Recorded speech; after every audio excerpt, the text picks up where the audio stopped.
Hello दोस्तों, आपके अपने यूट्यूब चैनल कॉम्पिटिटिव एग्जाम में मैं मनीष कुमार स्वागत करता हूं। आज न्यू टॉपिक लेकर आए हैं ऊर्जा, जो फिजिक्स का प्रीवियस ईयर क्वेश्चन से रिलेटेड लेकर आए हैं। उसमें नॉमेरिकल प्लस थ्योरी, पहले थ्योरी बता देंगे, उसके बाद जो पूछा गया है आरआरबी ग्रुप डी 2018 और 2018 में जो हुआ था एलपी का एग्ज़ाम, उसमें जो आया है नॉमेरिकल, तो उसका पूरा लेके आए हैं। पहले थ्योरी बता देंगे, उसके बाद नॉमेरिकल का विश्लेषण करेंगे। तो शुरू से अंत तक एक बार देखिएगा पूरा। अगर पसंद आएगा तो लाइक से शेयर करिएगा। पहले ऊर्जा का परिभाषा देख लीजिएगा एक बार। किसी वस्तु को कार्य करने की क्षमता, उस वस्तु का क्या कहते हैं? ऊर्जा कहते हैं। किसी वस्तु की कार्य करने की क्षमता को क्या कहते हैं? उस वस्तु का ऊर्जा कहते हैं। लेकिन उसी में क्षमता के जो दर लगा देगा तो क्या हो जाएगा? शक्ति हो जाएगा। क्या दर लगा देगा तो शक्ति। किसी वस्तु की कार्य करने की क्षमता को क्या कहते हैं? कार्य करने की क्षमता को ऊर्जा कहते हैं। किसी वस्तु के कार्य करने की क्षमता क्या कहते हैं? ऊर्जा कहते हैं। लेकिन किसी वस्तु की कार्य करने की क्षमता की जगह दर कह देगा तो क्या हो जाएगा? वहाँ पर शक्ति हो जाएगा। दर जब ये कह देगा शक्ति, लेकिन यहाँ पर ऊर्जा टॉपिक है, जिसमें सबसे पहले यहाँ पर ध्यान रखिएगा परिभाषा है। किसी वस्तु की कार्य करने की क्षमता को क्या? क्षमता को उस वस्तु का ऊर्जा कहते हैं। किसी वस्तु का कार्य करने की क्षमता क्या कहते हैं? उस वस्तु का ऊर्जा कहते हैं। लेकिन कंफ्यूज हो जाता है, वही शक्ति का परिभाषा है। किसी वस्तु की कार्य करने की दर की, क्या करने की, वहाँ पर दर हो जाएगा तो शक्ति हो जाएगा। परिभाषा थोड़ा सा वहाँ पर क्या हो जाएगा? दर। शक्ति में क्या हो जाएगा? वहाँ पर हो जाएगा दर। लेकिन इसमें ऊर्जा में क्या है? किसी वस्तु की कार्य करने की क्षमता को ऊर्जा कहते हैं। ऊर्जा एक अदिश राशि, यहाँ पर लिख दिया एरो देखिए। ऊर्जा एक क्या? अदिश राशि है। इसका एसआई मात्रक जूल होता है। इसका एसआई मात्रक क्या होता है? जूल होता है। इसका एसआई मात्रक जूल होता है। ऊर्जा एक अदिश राशि और इसका एसआई मात्रक जूल होता है। अदिश राशि है तो उसमें क्या होगा? सिर्फ परिमाण होगा, दिशा नहीं होगा। लिखाए थे कल भी। ऊर्जा एक अदिश राशि और अदिश राशि में सिर्फ क्या होता है? परिमाण होता है। क्या? अदिश राशि में सिर्फ परिमाण होता है, लेकिन दिशा नहीं होता। परिमाण होता है, दिशा नहीं होता। अदिश राशि में क्या नहीं होता है? दिशा नहीं होता, परिमाण होता है।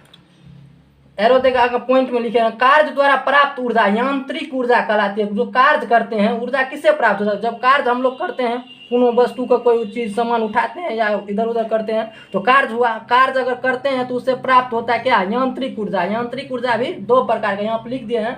यांत्रिक ऊर्जा, जब कार्य करते हैं तो क्या प्राप्त होता है? ऊर्जा प्राप्त होता है। कौन ऊर्जा? यांत्रिक ऊर्जा। यांत्रिक कार्य करते हैं तो क्या प्राप्त होता है?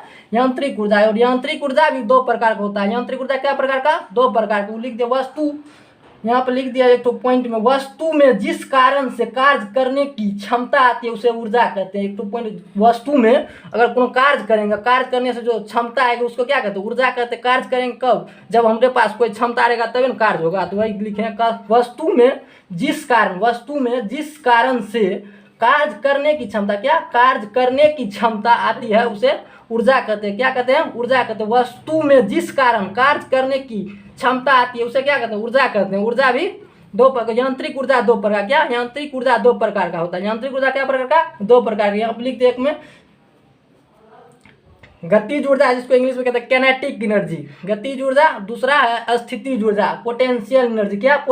यहाँ बोले यांत्रिक ऊर्जा, क्या? Mechanical energy. मैकेनिकल एनर्जी दो प्रकार के, एक गतिज ऊर्जा, दूसरा स्थितिज ऊर्जा। गतिज ऊर्जा और स्थितिज ऊर्जा लिख दिए। गतिज ऊर्जा क्या होता है? गतिज ऊर्जा लिख दिए एक नंबर में होता है गतिज ऊर्जा। गतिज ऊर्जा किसे कहते हैं? किसी वस्तु में उसकी गति के कारण, जैसे कोई बस चल रहा है उसमें गति है, या कोई आदमी दौड़ रहा है उसमें गति है, उससे जो कार्य करने की जो क्षमता आती है उसे क्या कहते हैं? गतिज ऊर्जा। जैसे कोई आदमी दौड़ रहा है तो उसमें कुछ क्षमता है जिससे कार्य करने की क्षमता आती है, उसे क्या कहते हैं? गतिज ऊर्जा। गतिज ऊर्जा बड़ा फॉर्मूला आता है कैनेटिक एनर्जी, जिसको इंग्लिश में बोलते हैं के। इस उसको क्या सूचित करता है? इसका होता है कैनेटिक एनर्जी। तो उसको क्या सूचित करता है? के और ई। तो 1/2 mv², जहाँ पर 1/2 m क्या है? यहाँ पर लिख दे m वस्तु का द्रव्यमान। क्या है? वस्तु का द्रव्यमान। v क्या है? वेग, वस्तु का वेग। कैनेटिक एनर्जी यानी गतिज ऊर्जा। कैनेटिक एनर्जी बड़ा फॉर्मूला होता है 1/2 mv², जिसको हिंदी में कहते हैं गतिज ऊर्जा। गतिज ऊर्जा बड़ा क्या फॉर्मूला आता है? 1/2, यहाँ पर हो जाएगा द्रव्यमान गुना वेग का स्क्वायर। m क्या है? यहाँ वस्तु का द्रव्यमान। क्या है? वस्तु का द्रव्यमान, जिसको इंग्लिश में क्या कहते हैं? मास। और v वेग हुआ तो v से सूचित करते हैं। तो 1/2 mv² हो गया है। उसके बाद लिख दे गतिज ऊर्जा एवं संवेग में संबंध किया। गतिज ऊर्जा जिसको कहते हैं कैनेटिक एनर्जी, इंग्लिश में क्या कहते हैं कैनेटिक एनर्जी। और संवेग को किससे सूचित करते हैं पी से। संवेग को किससे सूचित करते हैं पी से। संवेग को यहाँ पर लिख दिए हैं, संवेग को पी से डिनोट करते हैं, यानी सूचित करते हैं पी से। और संवेग बराबर क्या होता है मास इंटू वेलोसिटी। क्या होता है संवेग बराबर मास इंटू वेलोसिटी, जिसको कहते हैं द्रव्यमान गुना वेग। हिंदी में क्या कहेंगे द्रव्यमान, एम से क्या होता है द्रव्यमान, भी से क्या हुआ वेग, तो द्रव्यमान गुना वेग हो गया। संवेग बराबर सूत्र क्या होता है द्रव्यमान गुना वेग। यहाँ पर इससे संबंध निकालेंगे 1/2 mv² होता है गतिज ऊर्जा बराबर फार्मूला। हमको संवेग निकालना है, तो संवेग क्या होता है मास इंटू वेलोसिटी। तो यहाँ पे एक तो है मास इंटू वेलोसिटी, लेकिन हमको संबंध निकालना है। एक बार m और m ऊपर और नीचे दोनों गुना कर दी, इससे कुछ फर्क नहीं पड़ेगा, लेकिन संवेग में परिवर्तन हो जाएगा है। तो m गुना m हो जाएगा m², v² था यहाँ पे v² लिख सकते हैं, नीचे में था 2 और यहाँ पे गुना है m, तो 2m हो गया। तो ऊपर क्या हुआ इसको लिख सकते हैं ना m गुना v। क्या लिख सकते हैं m गुना v, m गुना v लिख सकते हैं ना m गुना v का होल स्क्वायर। इसको करेंगे तो वही प्राप्त होगा m² v²। तो m गुना v लिख सकते हैं उसका होल स्क्वायर बटे 2m। तो हम यहाँ पर लिख दिए थे मास गुना वेलोसिटी बराबर क्या होता है संवेग होता है। मास गुना वेलोसिटी बराबर क्या होता है संवेग। तो यहाँ पर m गुना v बराबर p, ऊपर में स्क्वायर है तो क्या हो जाएगा स्क्वायर, यानी कि p² हो गया, नीचे में 2 है और गुना m है, यानी कि मास द्रव्यमान है, तो 2m हो गया। यानी कि कैनेटिक यानी गतिज ऊर्जा बराबर क्या होगा संवेग का स्क्वायर बटे 2m, यानी कि 2 गुना द्रव्यमान। संवेग का स्क्वायर कैनेटिक एनर्जी बराबर क्या होगा गतिज ऊर्जा बराबर फार्मूला संवेग का स्क्वायर, संवेग का स्क्वायर यानी गतिज ऊर्जा। क्या गतिज ऊर्जा बराबर क्या होगा गतिज ऊर्जा बराबर p² बटे 2m। जब कहेगा संवेग और गतिज ऊर्जा में क्या संबंध होता है, तो संवेग गतिज ऊर्जा बराबर तब संवेग के संबंध में कहेंगे p² बटे 2m, जहाँ पर क्या है p मोमेंटम यानी कि p से सूचित करते हैं संवेग को, तो p² बटे 2m हो गया, यही सूत्र होता है। यहाँ पर लिख दिए गतिज ऊर्जा, इसको कहते हैं कैनेटिक एनर्जी। गतिज ऊर्जा फार्मूला अभी तुरंत बताए थे 1/2 mv² मास गुना वेलोसिटी का स्क्वायर। अर्थात किसी वस्तु का वेग, अभी वेग को क्या दुगुना होने पर गतिज ऊर्जा 4 गुना हो जाएगी। कैसे होगा जैसे 1/2, यहाँ पर 1/2 तो फार्मूला हुआ मास और क्या वेग, वेग को दुगुना करेंगे तो वेग का मान 2 दे दिए। गतिज ऊर्जा होता है ना कैनेटिक एनर्जी बराबर ऊपर फार्मूला भी तुरंत लिखा है 1/2 मास गुना वेलोसिटी। गतिज ऊर्जा यानी कि वेग कहता है वेग दुगुना यानी कि 2v हो जाएगा 2v। वेग को क्या 2v करेंगे उसका स्क्वायर कर देंगे तो क्या हो जाएगा 1/2 m गुना 2 गुना 2 हो जाएगा 4, ऊपर में v² यानी कि 4v² इसको स्क्वायर करेंगे तो 2 गुना 2 कितना 4, अब v² हो जाएगा 4v²। तो क्या हो जाएगा 1/2 m v² इसको लिख सकते हैं ना गुना 4 ऊपर में।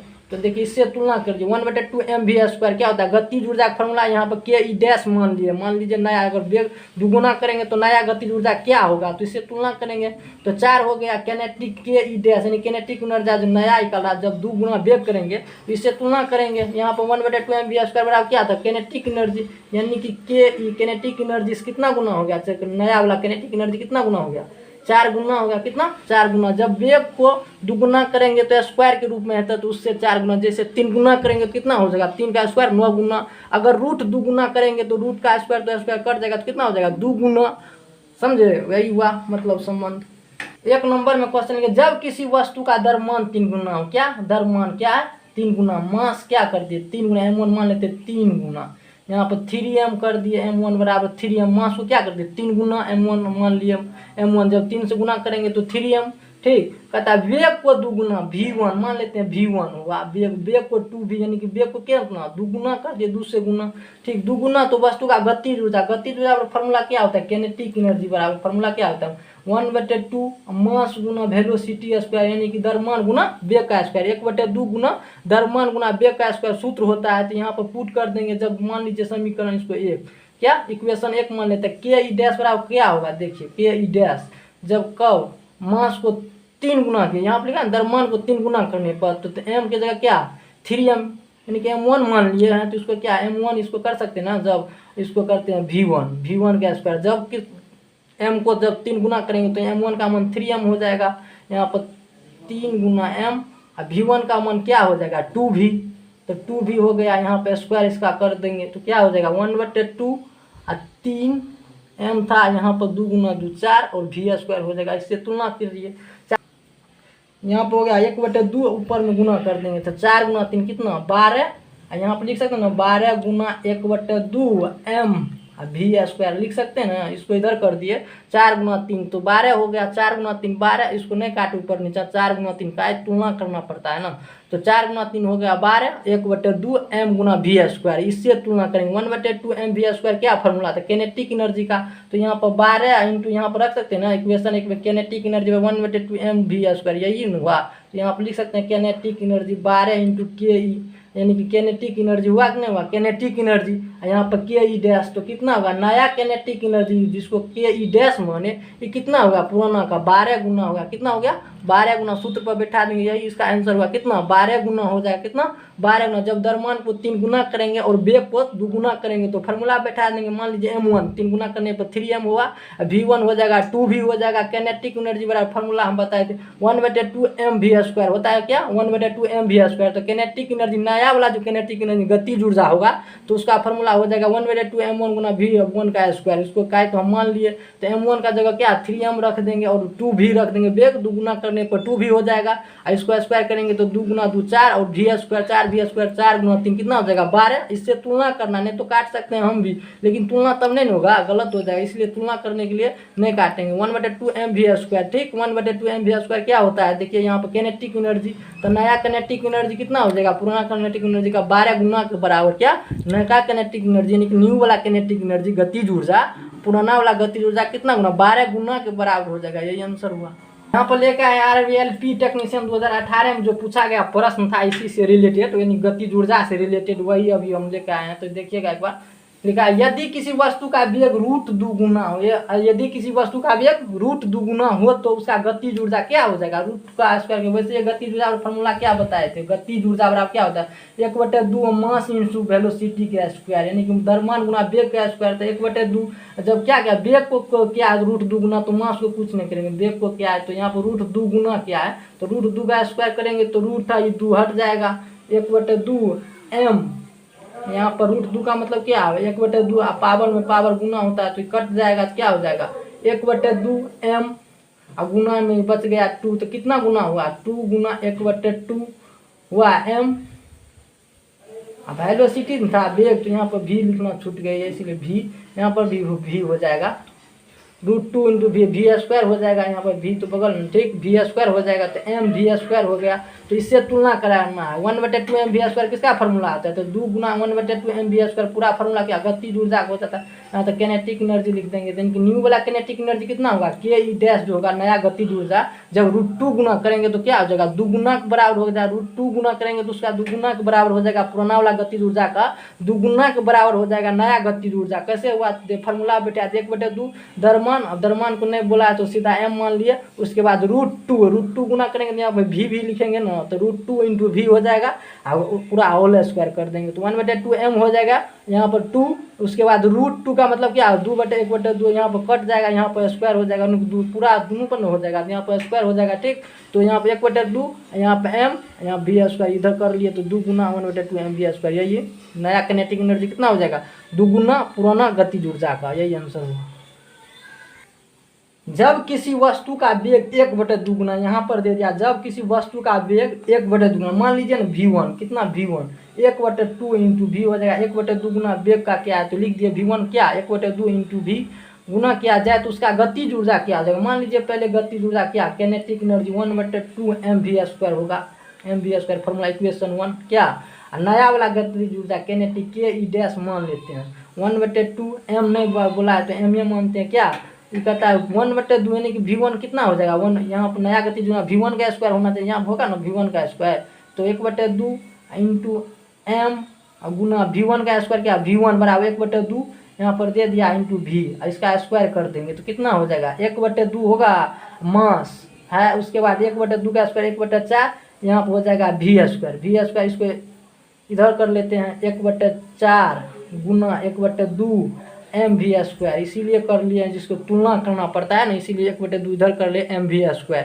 तो केनेटिक एनर्जी होगा पुराना केनेटिक एनर्जी है ना इक्वेशन 1/2 m वी स्क्वायर, यानी कि जब किसी वस्तु का वेग 1/2 गुना करेंगे तो क्या हो जाएगा नया के ई डैश कितना हो जाएगा के ई डैश, यानी कि नया केनेटिक एनर्जी कितना हो जाएगा 1/4 गुना यानी कि 1/4 के बराबर, कितना पुराना गतिज ऊर्जा का 1/4 के बराबर, यहाँ पर 1/4 हुआ ना 1/4 क्या कहते हैं 1/4, यहाँ पर लिखेगा 1/4 1/4 के बराबर हो जाएगा। नया वाला गतिज ऊर्जा कितना हो जाएगा 1/4 के बराबर। क्या नया वाला पुराना वाला गतिज ऊर्जा का 1/4 के बराबर, यही आंसर इसका हुआ। क्या आंसर, नया वाला गतिज ऊर्जा कितना हो जाएगा 1/4 के बराबर, किसका, पुराना वाला गतिज ऊर्जा का। जब किसी वस्तु का वेग 1/√3 गुना, यहाँ पर मान लो v1, क्या v1 1/√3 दे दिया, कितना 1/√3 भी दे दिया। यहाँ क्वेश्चन है, जब किसी वस्तु का वेग 1/√3 गुना हो एवं द्रव्यमान 3 गुना, यानी कि m1 मान लेंगे कितना 3 गुना, पुराना वाला द्रव्यमान का कितना 3 गुना, मान लो पुराना वाला द्रव्यमान m था तो 3 गुना हो जाएगा। तो उसके बाद गतिज ऊर्जा क्या होगा, तो गतिज ऊर्जा का फॉर्मूला क्या होता है किनेटिक एनर्जी, यानी गतिज ऊर्जा। गतिज ऊर्जा क्या, गतिज ऊर्जा, गतिज ऊर्जा वाला फॉर्मूला क्या होता है 1/2 द्रव्यमान गुना वेग का स्क्वायर, समीकरण 1 मान लो, इक्वेशन 1, ठीक। समीकरण मान लो, अब नया वाला गतिज ऊर्जा क्या होगा, नया वाला गतिज ऊर्जा क्या हो जाएगा 1/2 द्रव्यमान कितना हो जाएगा m1, 3 गुना m हो जाएगा, 3 गुना बोला है। उसके बाद वेग यानी कि v1 का स्क्वायर होना चाहिए, तो v1 कितना हो जाएगा 1/2 यहाँ पर 3m और गुना कितना v1 होती, v1 का स्क्वायर कितना हो जाएगा 1/√3 इंटू v, इसका पूरा स्क्वायर कर देंगे। तो स्क्वायर करेंगे तो क्या, एक का स्क्वायर 1 हो जाएगा, √3 में 3 हो जाएगा, इसका v स्क्वायर। तो डायरेक्ट लिख देते हैं, क्या 3 यहाँ पर था, क्या 3, नीचा में क्या हो जाएगा 3, तो 3/3 हो जाएगा 1/2 मास बच जाएगा यहाँ पर, और v स्क्वायर यानी कि कट जाएगा, 3/3 ऊपर नीचे कट जाएगा ना, तो कोई परिवर्तन नहीं हुआ। क्या इसका नया, क्या कोई परिवर्तन, 1/2 mv स्क्वायर के बराबर है ना, नया भी और पुराना भी समान है, तो इसमें लिखेगा कोई परिवर्तन नहीं हुआ। जब वेग को 1/√3 गुना हुआ एवं द्रव्यमान 3 गुना हो, जब इस क्वेश्चन में दे दिया जब वेग 1/√3 गुना हो तो 1/√3 का v स्क्वायर करेंगे तो 1/3 होगा, अब द्रव्यमान का 3m, तो 3 ऊपर था और 3 नीचा है तो कट न जाएगा, यहाँ पर 3m होगा, यहाँ पर स्क्वायर करेंगे तो 3 बचेगा तो कट जाएगा, तो सेम फार्मूले के बराबर आ जाएगा। तो कोई परिवर्तन, गतिज ऊर्जा में कोई परिवर्तन हुआ कब, जब द्रव्यमान को क्या 3 गुना और वेग को 1/√3 गुना करेंगे तो कोई परिवर्तन नहीं होगा। फार्मूला बैठा दिए।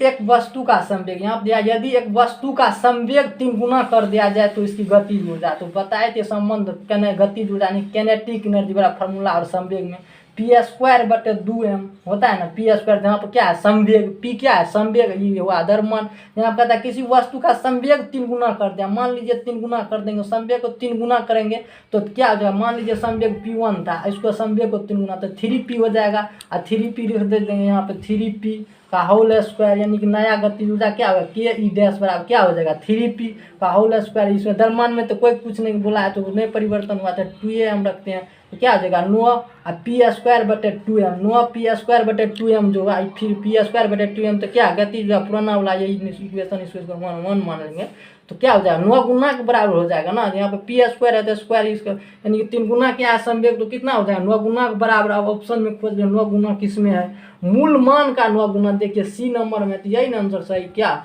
संवेग कब, जब 3 गुना कर दिया है तो इसका स्क्वायर होता है फार्मूला में, तो 3 गुना कर देंगे 3 तिया तो 9 गुना, यानी कि मूल संवेग का 9 गुना के बराबर फार्मूला से निकल गया। 3 नंबर आंसर हो जाएगा। क्या देखिए एलपी में पूछा हुआ है, यदि एक वस्तु की गतिज ऊर्जा, इसमें दिया यदि एक वस्तु की गतिज ऊर्जा इसके प्रारंभिक मान का 256 गुना हो, क्या इसका प्रारंभिक मान का 256 गुना हो जाती है तो नया रेखीय संवेग क्या होगा। इसमें देखिए रेखीय संवेग मांग दिया है, यदि एक वस्तु का गतिज ऊर्जा दे दिया, नया रेखीय संवेग क्या होगा, नया रेखीय संवेग। तो इसमें देखिए गतिज ऊर्जा 256, तो मान लेंगे प्रारंभिक गतिज ऊर्जा, क्या प्रारंभिक गतिज ऊर्जा क्या होगा, प्रारंभिक यानी कि प्रारंभिक गतिज ऊर्जा, प्रारंभिक गतिज ऊर्जा क्या हो जाएगा प्रारंभिक गतिज ऊर्जा।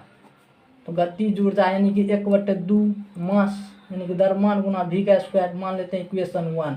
क्या कहता है, यदि एक वस्तु का गतिज ऊर्जा इसके प्रारंभिक मान का 256, तो मान लिया प्रारंभिक गतिज ऊर्जा ई है, उसके बाद नया क्या, नया यानी परिवर्तित गतिज ऊर्जा क्या होगा, कहता है 256 यानी कि परिवर्तित गतिज ऊर्जा क्या हो जाएगा, परिवर्तित यानी कि नया परिवर्तित गतिज ऊर्जा, परिवर्तित गतिज ऊर्जा क्या हो जाएगा 256 बोल दिया क्वेश्चन, 256 1/2 mv² इसका फार्मूला होता है, यानी परिवर्तित गतिज ऊर्जा ही हुआ।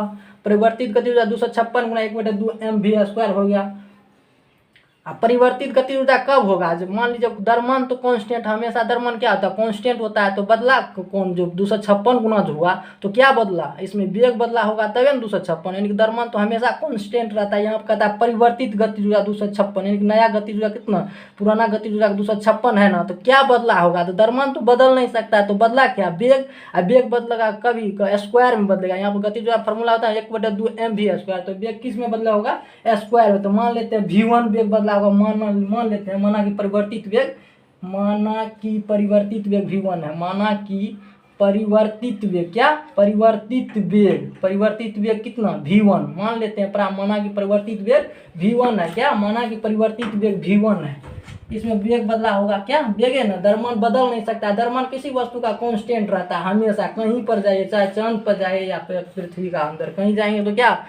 द्रव्यमान कांस्टेंट रहेगा, वेग बदलेगा। तो यहाँ पर लिख दिए माना कि परिवर्तित वेग, माना कि परिवर्तित वेग v1 है। तो v1 किस में? गतिज ऊर्जा में तो स्क्वायर होता है, तो स्क्वायर के रूप में बदला होगा, इसीलिए v1 स्क्वायर बराबर क्या? 256 इंटू v, क्या? 256 इंटू v², क्या? 256 इंटू v², क्या? 256 इंटू v²। तो v1 यहाँ से निकाल लेते हैं, क्या? v1 निकाल लेते हैं तो क्या हो जाएगा? यहाँ पर मान लीजिए ना, v1 निकालेंगे तो रूट में चला जाएगा, इस तरह से 16 का क्या हो जाएगा? 16 इंटू v हो जाएगा ना, इसका डायरेक्ट स्क्वायर निकाल दिए, इधर रूट में हो जाएगा, तो 16v हो जाएगा, क्या? 16v हो जाएगा। v1 बराबर 16v, 256 का क्या वर्गमूल कितना होगा? 16, और यहाँ पे रूट करेंगे तो v निकल जाएगा, तो 16v हो जाएगा। अतः परिवर्तित रेखीय संवेग क्या हो जाएगा? मान लेते हैं परिवर्तित रेखीय संवेग, परिवर्तित रेखीय क्या? रेखीय संवेग क्या हो जाएगा? परिवर्तित रेखीय संवेग क्या हो जाएगा? परिवर्तित रेखीय संवेग मास इंटू, यानी कि परिवर्तित मास तो हो जाएगा, द्रव्यमान तो बदलेगा नहीं। बदला था इसमें क्या? वेग, तो v1 माने थे वेग को, जो बदला था उसको क्या माने थे? v1, तो क्या हो जाएगा? परिवर्तित रेखीय संवेग मास इंटू v1, यानी कि द्रव्यमान हुआ ना वेग, जो बदला वेग तो वही ना, तो m यहाँ पर तो द्रव्यमान बदलेगा नहीं, तो v1 का मान कितना है? यहाँ पे v1 का 16v, यहाँ पर मान लीजिए इक्वेशन 2 मान ले, तो v1 का मान कितना? 16v, तो यहाँ पर 16v पुट कर देंगे तो कितना हो जाएगा? 16 इंटू मास गुना वेलोसिटी हो जाएगा, 16 इंटू मास गुना वेलोसिटी। मास गुना वेलोसिटी क्या होता है? प्रारंभिक रेखीय संवेग हुआ, संवेग हुआ, रेखीय संवेग बोलिएगा, संवेग बोलिए, तो यही हुआ 16 गुना प्रारंभिक रेखीय संवेग, प्रारंभिक रेखीय संवेग। इसका फॉर्मूला मास इंटू वेलोसिटी क्या होता है? संवेग बराबर फॉर्मूला था मास गुना वेलोसिटी, तो इसी को बोलता है रेखीय संवेग, प्रारंभिक रेखीय संवेग। तो इसमें हो जाएगा 16 गुना, कितना हो जाएगा? 16 गुना, और प्रारंभिक रेखीय संवेग का 16 गुना हो जाएगा। परिवर्तित रेखीय संवेग कितना हो जाएगा? प्रारंभिक रेखीय संवेग का 16 गुना। तो ऑप्शन में देखिए इसके प्रारंभिक मान का 16 गुना, बी ऑप्शन है, तो यही सही हो जाएगा। इसमें एक बार फिर से समझा देते हैं। कहता है यदि एक वस्तु का गतिज ऊर्जा इसके प्रारंभिक मान का 256 गुना, तो मान लिया प्रारंभिक गतिज ऊर्जा 1/2 mv², गतिज ऊर्जा फॉर्मूला होता है, तो मान लिया। तब कहता है परिवर्तित गतिज ऊर्जा प्रारंभिक यही था, इसका 256 गुना है, तो लिख दिए। उसके बाद कहता है माना कि परिवर्तित वेग, लिख दिए का मान, यहाँ पर द्रव्यमान तो कांस्टेंट रहेगा। अब जैसे 256 गुना हुआ तो क्या बदल सकता है? तो कैसे हुआ 256? यानी कि वेग बदला होगा, द्रव्यमान तो कभी बदलेगा नहीं, तो वेग न बदला, तो वेग बदलेगा किस फॉर्म में? तो द्रव्यमान यहाँ पर हो जाता है वेग का v² के फॉर्म में। तो मान लेते हैं v1 के, मतलब v1 वेग बदला तो v1² हो जाएगा, और 256 इसमें 256 v², तो v1 यहाँ से निकाल दिए 16v, परिवर्तित रेखीय संवेग गुना मास गुना वेलोसिटी हो। v1 यहाँ पर परिवर्तित, यानी कि v1 पुट कर देंगे, तो v1 यहाँ पर 16v निकाल लिए थे, तो मास गुना 16 गुना प्रारंभिक रेखीय संवेग का हो जाएगा। यही आंसर हो जाएगा, सी नंबर ऑप्शन में भी दिया, रेखीय संवेग का 16 गुना। गतिज ऊर्जा किसके बराबर है? देखिए छोटा भी है, छोटा किसी क्वेश्चन को नहीं बोल सकते हैं। देखिए एलपी में पूछ दिया डायरेक्ट फॉर्मूला, गतिज ऊर्जा किसके बराबर होता है? तो गतिज ऊर्जा फॉर्मूला पता है 1/2 mv², तो मार देंगे एक के बार में, 1/2 mv², इन्हें होगा, ये तो हो जाएगा क्या? स्थितिज ऊर्जा mgh, पोटेंशियल एनर्जी का फॉर्मूला आता है स्थितिज ऊर्जा का mgh, ये भी नहीं हुआ। मास इंटू वेलोसिटी किसका होगा? संवेग का, यानी कि संवेग को पी सूचित करते हैं, तो मास इंटू वेलोसिटी। यहाँ पर देते हैं मास इंटू एक्सीलरेशन, यानी कि त्वरण, यहाँ पर बल का ही हुआ, बल का फॉर्मूला होता है ना मास इंटू एक्सीलरेशन, यानी कि द्रव्यमान गुना त्वरण क्या? बल का फॉर्मूला मास इंटू वेलोसिटी, संवेग का mgh, स्थितिज ऊर्जा 1 नंबर, तब सही हो जाएगा 1/2 mv²। ठीक, गतिज ऊर्जा का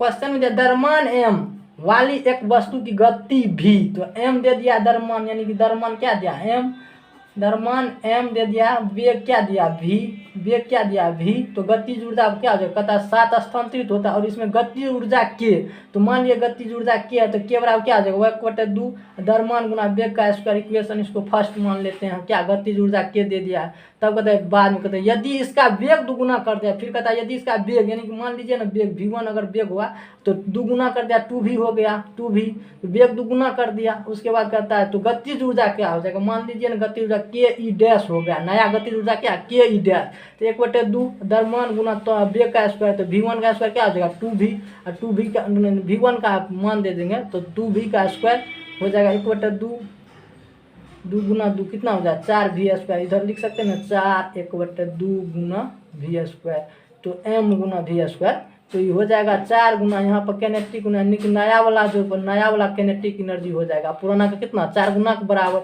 यानी कि 4k, तो देख लीजिए 4 कहाँ पर है, यहीं पर ना सी ऑप्शन 4k के बराबर, यानी पुराना वाला गतिज ऊर्जा 4 गुना के बराबर, अगर भाषा में पूछेगा तो पुराना वाला गतिज ऊर्जा के 4 गुना के बराबर, वैसे दे दिया 4 के नया वाला गतिज, यही आंसर हो गया।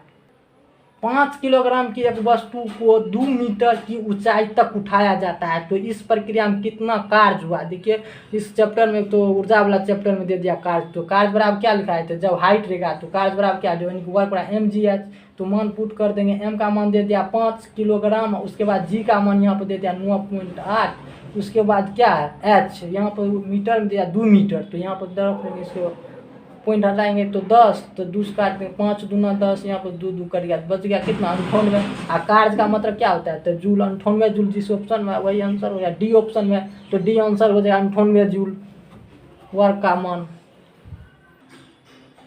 5 किलोग्राम भार की एक वस्तु को 4 मीटर ऊंचाई तक उठाया जाता है, उस पर लगने वाला गुरुत्व बल के कारण किया गया कार्य की गणना करें, तो गुरुत्व बल के विरुद्ध में जब भी हो जाएगा कार्य निगेटिव हो जाएगा, कार्य धनात्मक ऋणात्मक शून्य सभी हो सकता है, तो यहाँ पर कार्य गुरुत्व बल के विरुद्ध कर रहा है तो निगेटिव हो जाएगा, पहले वाला ऑप्शन में निगेटिव था नहीं, इसलिए होना चाहिए -98 जूल, लेकिन उसमें ऑप्शन में नहीं था -98, तो मार दी इसलिए 98 जूल, लेकिन होना चाहिए गुरुत्व बल के विरुद्ध जब भी जाएगा निगेटिव कार्य, तो डब्ल्यू बराबर क्या आ जाएगा mgh, जी का मान निगेटिव हो जाएगा तो पूरा निगेटिव यानी कि -mgh, तो m का मान 5 किलोग्राम दे दिया गुरुत्व, माइनस यहाँ पर लगा देंगे, g का मान कितना दे दिया 10, और यहाँ पे h हाइट का मान 4 मीटर दे दिया, इसको गुना कर देंगे, 5 का 20 गुना 10 200 -200 हो जाएगा जूल, तो 200 जूल इसमें ऑप्शन है माइनस में था इसीलिए माइनस में मार दिया, अगर नहीं रहता तो प्लस भी चलता, यानी कार्य होगा गुरुत्व बल के विरुद्ध हमेशा निगेटिव में, तो -200 जूल ऑप्शन में डी ऑप्शन में था, यही आंसर हो गया।